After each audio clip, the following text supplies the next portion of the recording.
जे श्रद्धा संबल रहित नहीं संतन कर साथ, तिन्ह कहूँ मानस अगम अति, जिन्हि न प्रिय रघुनाथ।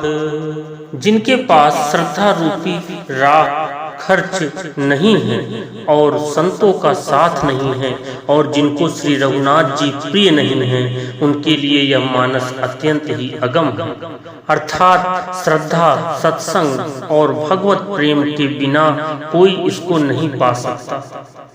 जो करि कष्ट जाई पुनि कोई, जातहि नींद जुड़ाई होई। जड़ता जाड़ विषम उर लागा, गयहु न मज्जन पाव अभागा।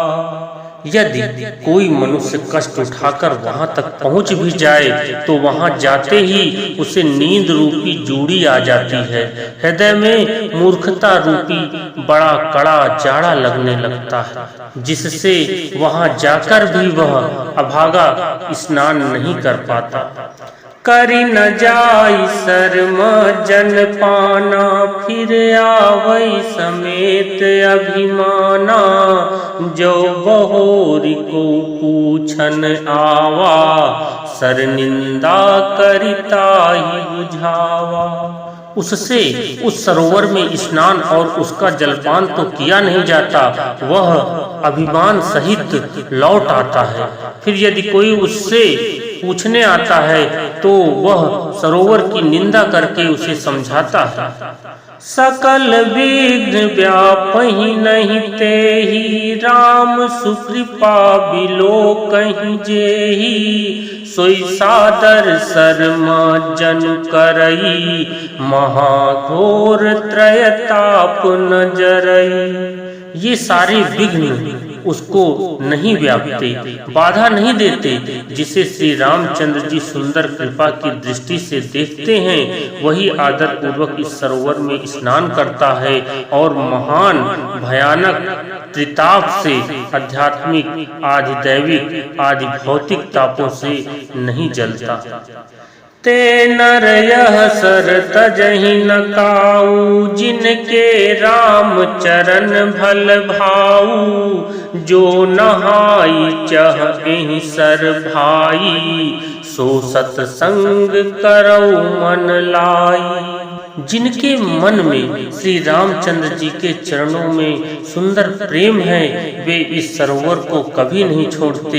हे भाई, जो इस सरोवर में स्नान करना चाहे वह मन लगाकर सत्संग करे।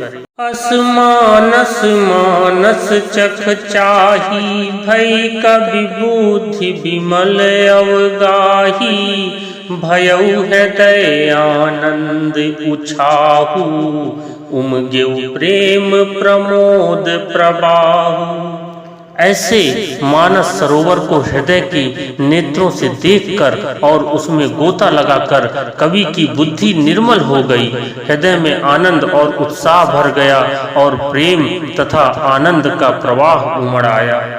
चली सुभग कविता सरिता सो, राम विमल जस जल भरिता सो।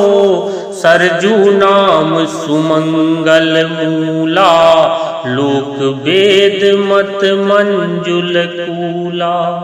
उससे वह सुंदर कविता रूपी नदी बह निकली, जिसमें श्री राम जी का निर्मल यश रूपी जल भरा है। इस कविता रूपिणी नदी का नाम सरयू है, जो संपूर्ण सुंदर मंगलों की जड़ है। लोकमत और वेदमत इसके दो सुंदर किनारे हैं।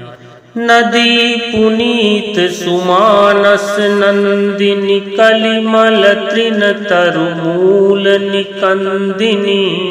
यह सुंदर मानस सरोवर की कन्या सरयू नदी बड़ी पवित्र है और कलयुग के छोटे बड़े पाप रूपी तिनकों और वृक्षों को जड़ से उखाड़ फेंकने वाली है।